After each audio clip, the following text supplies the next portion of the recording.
करिष्यति तम, इसको मैं ले जाऊंगा कहाँ, यज्ञम, अपने यज्ञ में, प्रहृष्टेन अंतरात्मना, अंतरात्मना माने अपने संपूर्ण अस्तित्व से प्रसन्न होकर के वो निश्चिंत हो गई कि अब ये मेरे यहाँ जाएंगे यज्ञ करवाने के लिए, अश्वमेध यज्ञ कराएंगे और हमारे घर में दिव्य संतानों का आगमन होगा। तो वो बड़ी खुश हो गई। तो ये भी एक सीखने जैसी बात है। हमें जब कोई वस्तु प्राप्त करनी है तो उसको प्राप्त करने से पहले इतना आत्मविश्वास होना चाहिए कि मानो ये मेरे को प्राप्त हो ही गई। इसको आजकल की भाषा में बोलते हैं law of attraction. Law of attraction कहता है जिस चीज को आप खींचना चाहते हैं, जो आप बनना चाहते हैं, तो आप पहले ऐसे अनुभव करें कि मैं वैसा बन गया। जैसे ये जो ब्रह्म कुमारी वाले जो संगठन में जाते हैं ना कोई, तो वो जाते ही सबसे पहले उनको, जो भी भाई बहन उनके वहां जाते हैं, उनको ये रटवाना शुरू करते हैं, आप एक दिव्य आत्मा हैं, आप एक पवित्र आत्मा हैं, आप एक शांत आत्मा हैं, आप एक महान आत्मा हैं। ऐसे उस व्यक्ति को पता है मैं नहीं हूं, आज ही तो आया आश्रम में, तो मैं तो बिल्कुल एक डिप्रेस्ड आत्मा हूं, उसको ये पता है, चिंता में डूबा हुआ आत्मा हूं मैं, तो क्लेशों में डूबा हुआ हूं। वो कहता है जी नहीं मैं ऐसे कैसे कह सकता हूँ। बोले नहीं कहो, ऐसे ही कहो। और फिर उससे जबरदस्ती शुरू में तो कहलवाते हैं, उसको पता है कि मैं ऐसा तो नहीं हूं, लेकिन उसको प्रैक्टिस करवाई जाती है। जैसे यहाँ आते ही कपालभाति की प्रैक्टिस करवाई जाती है, तो ऐसे वो उसके विचार की प्रैक्टिस करवाते हैं।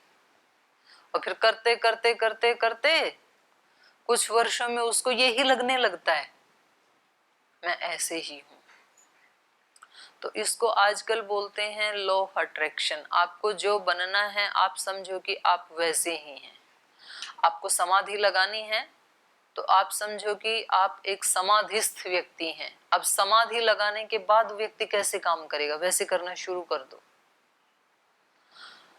भगवान कृष्ण ने दूसरे अध्याय से ही अर्जुन को पहला लक्षण किसका बताया, स्थित प्रज्ञ का। उन्होंने पूछा ना कि ये कैसे होते हैं स्थित प्रज्ञ, तो बोले तुम ऐसा सोचना शुरू कर दो। और फिर वैसा सोचते सोचते, और ये तो कोई मतलब गलत कल्पना भी नहीं है, जो ऋषियों ने बताया है आत्मा का स्वरूप कि आत्मा नित्य शुद्ध बुद्ध मुक्त स्वभाव वाला है, तो ये तो सत्य ही है, असत्य भी नहीं है। तो अगर किसी भी कार्य की हमें 100% सिद्धि करनी है तो उसको करने से पहले ही आत्मविश्वास क्या होना चाहिए कि मानो मैंने कर ही लिया। अब जब ये कहते हैं जी मेरे से रोज आना ना 25 सूत्र से ज्यादा तो याद नहीं हो पाएगा, तो याद नहीं ही हो पाएगा बच्चे। और कुछ बच्चे हैं बोले जी ये अष्टध्यायी, ये आज हम कम से कम 1000 तो कर ही देंगे सुबह से शाम तक। तो बच्चों ने किए ना एक एक दिन में।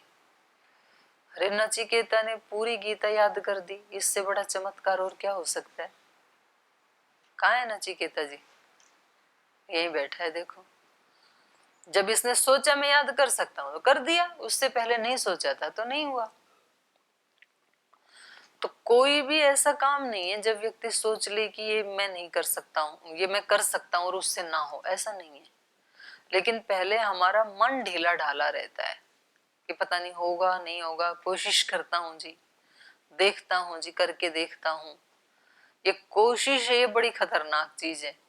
कभी भी अपने आप को ये नहीं सुनाना चाहिए कि कोशिश करता हूँ देखता हूँ, नहीं। और महाराज जी तो रोज हमें वही बताते हैं। महाराज जी बोलते हैं कि एक व्यक्ति ने भी किया तो हम क्यों नहीं कर सकते। तो ऐसे उदाहरण हैं जिनके पैर नहीं थे वो एवरेस्ट पे चढ़ गए, और ये पैर वाले जो हैं ये फेज 1 तक जाने में भी, हाँ, बोल जी कैसे जाएं। ये सब संकल्प ही हैं। तो राजा दशरथ जैसे उन्होंने कहा कि आपके साथ भेज देंगे, तो क्या हो गए, विगत ज्वर। एक बार सन्यासी बन गए तो क्या हो गए, विगत ज्वर। इतनी ऊंची परंपरा में हमें शामिल कर लिया। जो आत्मवेता ब्रह्मवेताओं की जो परंपरा थी, जो महर्षि पतंजलि, पाणिनि, गौतम, कपिल, कणाद, श्रद्धा, पाला, घोषा, वागाम्भृणी, इतनी ऊंची जो परंपरा थी, उस लिस्ट में हमें शामिल कर लिया। तो अब तो विगत ज्वर हो ही जाना चाहिए। अब क्या बच गए? और इससे सुंदर जीवन और क्या हो सकता है? देवताओं से भी सुंदर जीवन जिन ऋषियों का, और उस परंपरा में चलने के लिए हमारी एंट्री हो गई। कितनी बड़ी बात है। महर्षि दयानंद जैसे योगी, सन्यासी, भीष्म पितामह जैसे ब्रह्मचारी, हनुमान जी जैसे ब्रह्मचारी, अष्ट सिद्धि नौ निधि के दाता, उस परंपरा में आपकी एंट्री हो गई और फिर भी विगत ज्वर नहीं हुए, फिर तो डूब मरने जैसी बात है। फिर कब होंगे विगत ज्वर? आज नहीं हुए तो। इसमें तो लिस्ट में नाम आना ही बहुत बड़ी बात है। इसमें शामिल होना ही, जैसे किसी की ओलंपिक में एक बार चयन हो गया तो वो व्यक्ति अपने आप को कितना सौभाग्यशाली समझता है भाई, कि मेरा चयन हो गया ओलंपिक में। और अभी वो गया नहीं, ओलंपिक गेम जिस भी देश में होंगे अभी वो गया नहीं वहां पे, लेकिन अपने घर रहते हुए भी 24 घंटे उसके दिमाग में क्या चल रहा होता है कि ओलंपिक में वो जिस भी गेम में उसका चयन हुआ है ना, वो स्थूल शरीर से भी उसकी प्रैक्टिस करता रहता है जब भी टाइम मिले। अगर क्रिकेट में हुआ तो जब देखो बैट बॉल लेके लगा रहेगा वो, और जिस समय वो खाना खा रहा है, नाश्ता कर रहा है डाइनिंग टेबल पे, उस समय भी उसके दिमाग में वही चल रहा होता है कि मैं वहां ऐसे बल्ला घुमाऊंगा, फिर सब लोग ऐसे तालियां बजाएंगे, फिर मेरे को ट्रॉफी मिलेगी, फिर मैं उसको ऐसे लेकर के सबको दिखाऊंगा। उसके माइंड में वही चल रहा होता है। अभी चयन हुआ है केवल। तो ब्रह्मचारी के मन में क्या चलना चाहिए? 24 घंटे ब्रह्म का ही चलना चाहिए कि मेरा चयन हो गया इतनी ऊंची परंपरा में। सन्यासी के मन में क्या चलना चाहिए? उस परंपरा में मेरा चयन हो गया, जिन्होंने पूरी मानवता को राह दिखाई, पूरी मानवता के कष्ट हरे जिन्होंने। और उससे भी बड़ा सौभाग्य, ऐसा लाइव एग्जाम्पल उनके साथ हम रहते हैं रात दिन, जिन्होंने करोड़ों लोगों की पीड़ा को हरा और बिना पीछे के किसी बेसमेंट के, उनके पीछे कोई बेस नहीं था। ऐसे मतलब इतने लाइव एग्जाम्पल के साथ हम 24 घंटा रह रहे हैं और उसके बावजूद भी विगत ज्वर नहीं हुए, फिर तो कभी भी नहीं हो पाएंगे। तो इतना व्यक्ति के अंदर आत्मविश्वास होना चाहिए। चाहे हो सकता है कि मेरी योग्यता, मेरी जो शक्ति है वो आगे वाले व्यक्ति से 1-2% कम हो सकती है, कोई बात नहीं। वो 1 घंटा पहले लक्ष्य पे पहुंचेगा, मैं 1 घंटे बाद पहुंच जाऊंगा। वो 2 घंटे में याद कर लेगा, मैं 3 घंटे लगाऊंगा और ज्यादा मेहनत करूंगा मैं, अगर मेरी योग्यता थोड़ी कम है तो। अगर उसके पास शारीरिक बल इतना है कि वो 1 घंटे में ही इतनी शक्ति अर्जित कर लेता, कोई नहीं, मैं 2 घंटा करूंगा, लेकिन मैं हार नहीं मानूंगा, क्योंकि मैं भी उन्हीं का शिष्य हूं, क्योंकि मैं भी उसी परंपरा का चलने वाला हूं। ऐसे व्यक्ति को सोचना चाहिए। और हो सकता है कि उस व्यक्ति के अंदर कोई दूसरी प्रकार की प्रतिभा है, मेरे अंदर कोई दूसरी प्रकार की प्रतिभा है। ये सारा संसार कोई एक ही प्रकार की प्रतिभाओं से थोड़ी भरा हुआ है। अलग अलग प्रकार की कितनी प्रतिभाएं हैं देश में, तो कभी 26 जनवरी को, 15 अगस्त को देखने को मिलती हैं। तो यहाँ कुशल किसानों को भी पुरस्कृत किया जाता है, कुशल जवानों को भी, कुशल अध्यापकों को भी, कुशल गृहिणियों को भी, कुशल महिलाओं को भी, कुशल राजनेताओं को, सामाजिक कार्यकर्ताओं को, कुशल डॉक्टरों को। किसी भी फील्ड में कितने अनेक फील्ड हैं, तो आप किसी भी फील्ड में आप वैसे बन सकते हैं। तो हमें किसी के साथ प्रतिस्पर्धा नहीं करनी है, लेकिन महाराज जी जो बात कहते हैं आत्मस्पर्धा, वो तो जरूर होनी चाहिए, और वो सब हो सकते हैं। तो ऐसे ये हमें जो शास्त्र हैं, इनके एक एक शब्द भी बहुत बड़ी प्रेरणा देते हैं। अब इनके पास सब प्रकार का ऐश्वर्य है, सब प्रकार की समृद्धि है। तो जब कोई एक समृद्धि भी आने लगती है ना जीवन में, एक भी, और उसके बाद फिर कोई दूसरी तीसरी समृद्धि आती है, तो वो पहले वाली उसमें काम आती है, माने उसकी जो शक्तियां हैं वो उसमें ऐड होती चली जाती हैं। जैसे पहले बोर्ड के ऊपर लिखा एक लाइन लगाई, उसके बाद 0 लगाया, तो अब इस 0 की कीमत बढ़ गई। पहले तो 0 था, लेकिन एक के साथ आके बैठने से क्या बन गया, 10 बन गया ये, और 2 0 लगाएंगे तो इसकी कीमत बढ़ गई 100 हो गया। एक की भी कीमत बढ़ गई, 0 की भी कीमत बढ़ गई। लेकिन एक को हटा दें तो फिर चाहे 10 0 भी क्यों ना है, 10 की 0 का भी कीमत क्या है, 0 ही है फिर। और एक है तो फिर कीमत बढ़ती जाएगी, पहले 10, फिर 100, फिर 1000, 10,000, लाख, 10 लाख, करोड़, 10 करोड़, बढ़ता ही चला जाएगा। एक व्यक्ति के अंदर आत्मविश्वास, एक श्रद्धा है, एक पवित्रता है, एक अहिंसा है, कोई भी एक चीज है प्रामाणिक रूप से, अब उसके आगे जो जो उसको मिलता जाएगा वो सब उसके व्यक्तित्व के 4 चांद बनते चले जाएंगे, ऐड होता चला जाएगा। एक कोई भी चीज पकड़ लें, आप अहिंसा को पकड़ लें, आप सत्य को पकड़ लें, आप ब्रह्मचर्य को पकड़ लें, अपरिग्रह को पकड़ लें, सेवा को पकड़ लें, पुरुषार्थ को पकड़ लें, समर्पण को पकड़ लें, शरणागति को पकड़ लें, कोई भी एक, सब ईश्वर की ही दिव्य शक्तियां हैं। जो हमें पसंद आती उनमें से कोई एक पकड़ लिया। जरूरी नहीं है कि सब वैयाकरण ही हों, जरूरी नहीं है सब दार्शनिक ही हों, जरूरी नहीं सब राजनेता ही हों। अनेक प्रकार के भगवान अनंत, उसकी शक्तियां भी अनंत, कोई भी एक चीज पकड़ लें। घर में रहने वाली महिलाएं हैं, शादी हो गई है, पतिव्रता धर्म को ही पकड़ लें। यहाँ तो पतिव्रताओं ने ऐसे ऐसे चमत्कार करके दिखा डाले। बिजनेसमैन है, सुबह से शाम तक धन को अर्जित करने का काम करना है, भामाशाह को ही पकड़ लें एक उदाहरण। बिल्कुल कोई झाड़ू पोछा करने वाली, धाय का काम करने वाली कोई महिला है,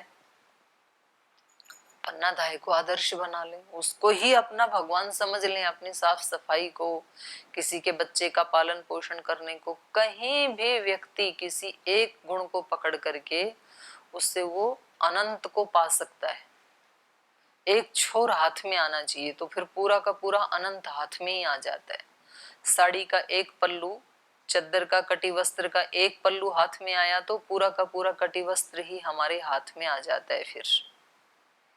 तो कहीं से भी हम पकड़ें, किसी भी एक चीज को पकड़ें, फिर उसमें ऐड करते जाएं। तो इनके पास, दशरथ के पास क्या है, अपनी इंद्रियों के ऊपर अपना संयम है। सबसे पहले अपने मन को, अपनी इंद्रियों को पकड़ा है दशरथ।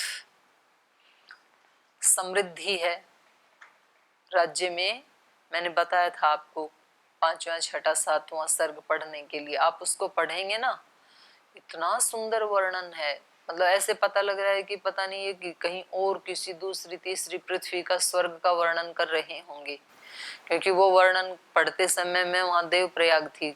अच्छा होता आपके साथ बैठ के पढ़ते, तो बड़ा सुंदर वर्णन है वो, अत्यंत पराकाष्ठा वाला, अतीव सुंदर। लेकिन वो कहीं दूसरी तीसरी पृथ्वी का नहीं, इसी पृथ्वी का जिसपे हम आज रह रहे हैं ना, इसी पृथ्वी का वर्णन है वो।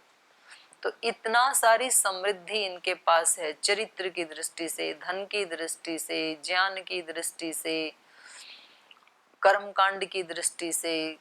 कोई व्यक्ति अविद्वान नहीं है, कोई व्यक्ति अग्निहोत्र ना करे ऐसा नहीं है वहां पर। सबके इतने पवित्र चरित्र हैं, कोई दुराचारी व्यभिचारी नहीं है, कोई उल्टा सीधा खाना पीना करने वाला नहीं है, कोई शराबी नहीं है। तो ये सब जिसके पास है तो उस व्यक्ति का आत्मविश्वास कितना बढ़ेगा। एक व्यक्ति एक दर्शन को भी याद करता है ना, उसका आत्मविश्वास बढ़ जाता है। कोई व्यक्ति एक गीता को भी याद करता है, उपनिषद को भी याद करता है, उसका आत्मविश्वास बढ़ जाता है। कोई व्यक्ति कुछ भी नया सृजन करता है दिन में, उसका आत्मविश्वास बढ़ जाता है। और नया सृजन नहीं होता है तो घट भी जाता है। दोनों बातें हैं। जब जीवन में कोई प्रोडक्टिव काम नहीं हो रहा होता है ना, तो अच्छी शक्ति वाले भी डाउन आ जाते हैं, फिर घट भी जाता है। तो ये जो स्वदेशी का नाराज मोदी जी दे रहे हैं ना, ये हमारा मूल है, हमारे देश का। आज कोई नई बात नहीं है। हमारे यहाँ छुट्टी भी हो जाती थी, जैसे स्कूल में नहीं जाना है बच्चों को, या महिलाओं को खेत आदि में नहीं जाना, कोई ज्यादा काम नहीं है, वो छुट्टी में हम देखते थे गांव में बचपन में कुछ ना कुछ नया प्रोडक्टिव वर्क करते थे।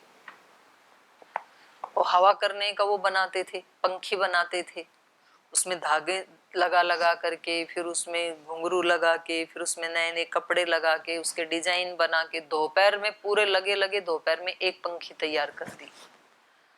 जो वेस्ट पेपर होते थे उनको भिगो के उनके बर्तन बनाते थे, उसके ऊपर मुल्तानी मिट्टी का लेपन कर देते थे, फिर उस पे कुछ डिजाइन भी कर देते थे।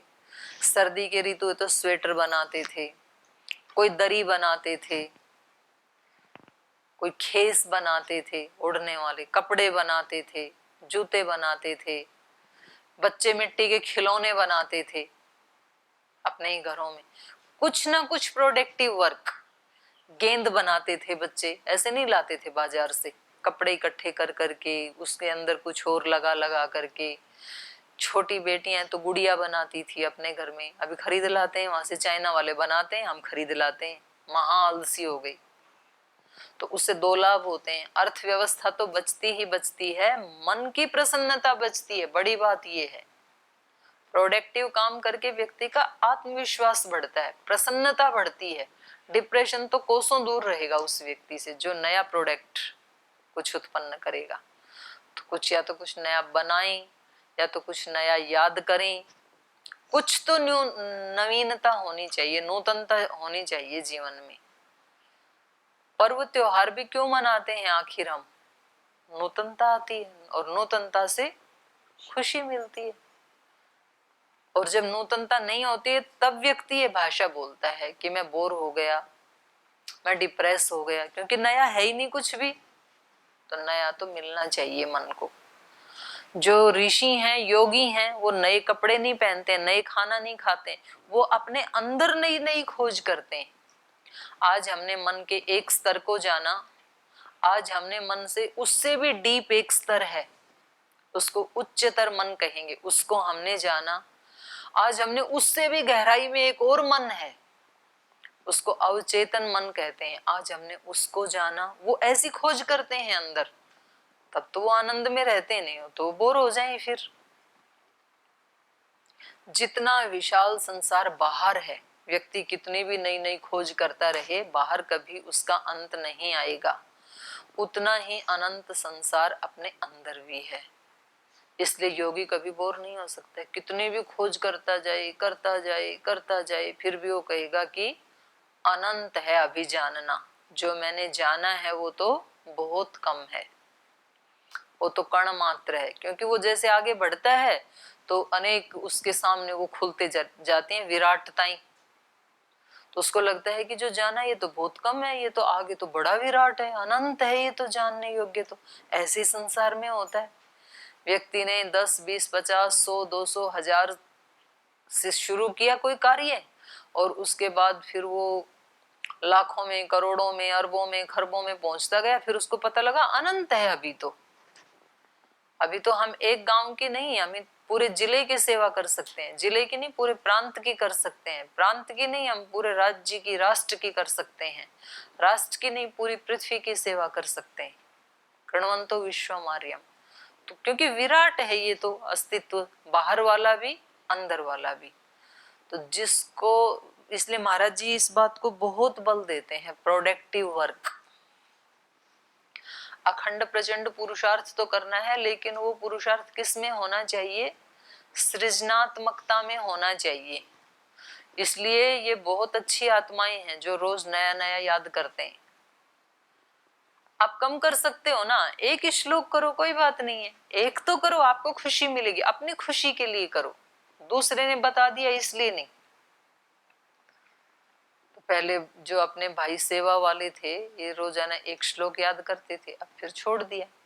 तो जब आप रोजाना एक श्लोक याद कर लेते थे तब ज्यादा अच्छा लगता था कि अब छोड़ दिया तब ज्यादा अच्छा लगता है? क्या अनुभूति आपकी? याद करते थे जब ज्यादा अच्छा था कि अब छोड़ दिया तब? हाँ, ये अपना खुद का ही अनुभव है, दूसरे की छोड़ो। कोई एक चीज भी नई याद होती है ना तो खुशी मिलती है उस व्यक्ति को।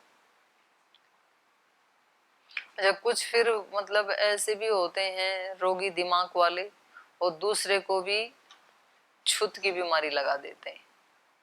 याद करते करते ना खुद ऐसे मतलब बर्डन सा फील करेंगे, आज तो मेरा सिर घूम रहा है, याद हो ही नहीं रहा है। फिर वो जो उसके पास बैठा है उसको भी वो छूत कर लोग लग जाते, अब बोले हाँ मेरे को भी नहीं हो रहा है। ऐसा चेहरा बनाएगा, ऐसे पोज में बैठेगा, ऐसी दिनचर्या बनाएगा। है तो ब्रह्मचारी क्यों बने थे? ऐसे मरे मरे मन से ही काम करना था। तो राजा दशरथ कैसे हो गए ये सुन करके? विगत ज्वर प्रहृष्ट प्रहृष्टेन अंतरात्मना, अंदर से ही प्रसन्न चित्त हो गई। अंतरात्मना मतलब मन में कोई डाउट नहीं है, मन में कोई संशय नहीं है होगा कि नहीं होगा। मन से प्रहृष्ट अंतरात्मना, अंदर से ही पूर्ण संतुष्ट, संतुष्ट सततम योगी, जैसे गीता में कहा, ऐसे हो गई ये।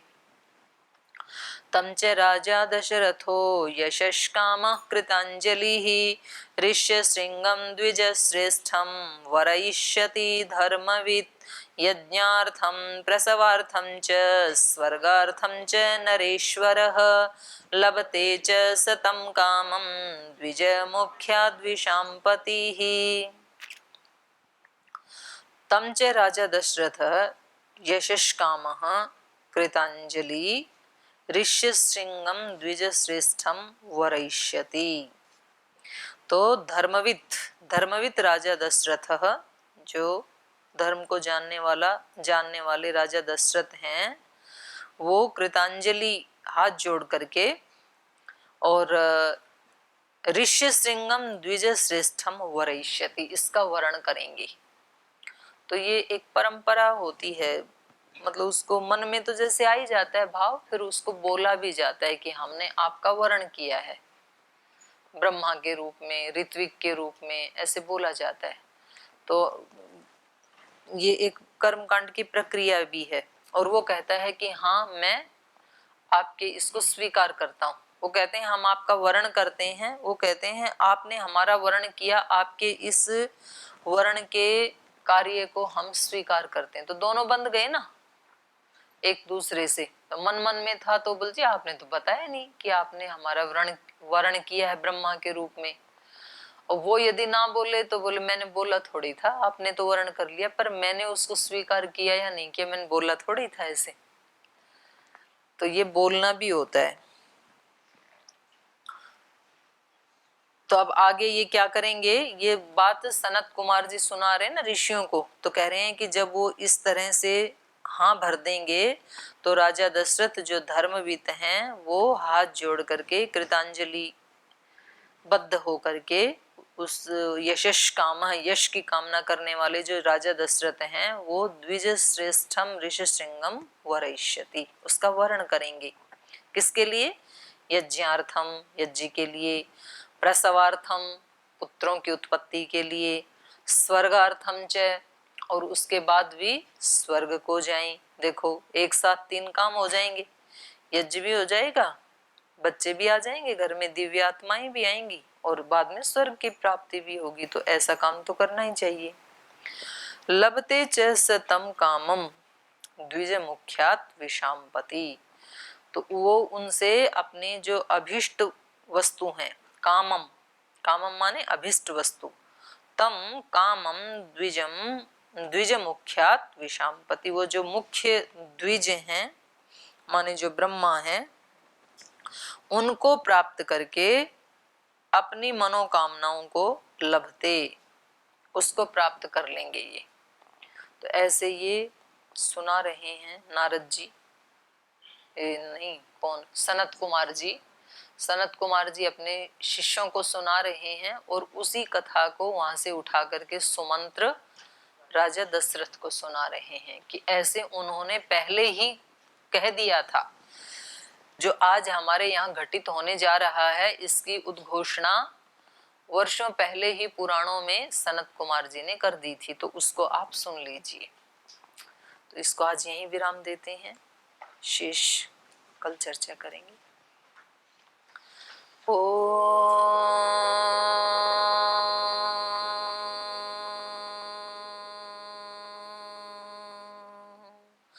शांति शांति शांति। श्री गुरुभ्यो नमः। हरि के नाते से सब नाते, इससे सभी सुहाते। हरि के नाते से सब नाते, इससे सभी सुहाते।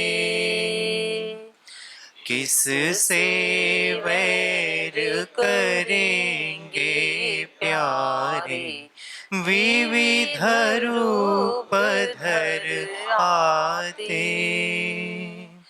किस से वैर करेंगे प्यारे, विविध रूप धर आते।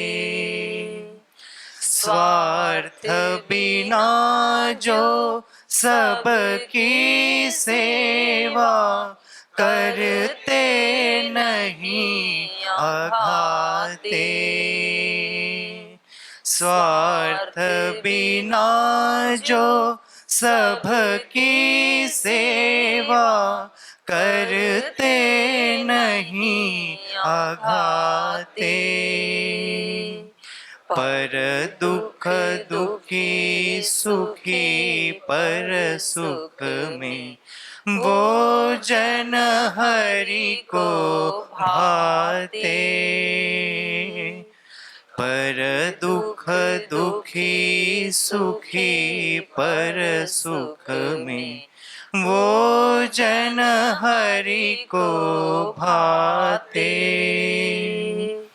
हरि के नाते से सब नाते, इससे सभी सुहाते। किस से वैर करेंगे प्यारे, विविध रूप धर आते।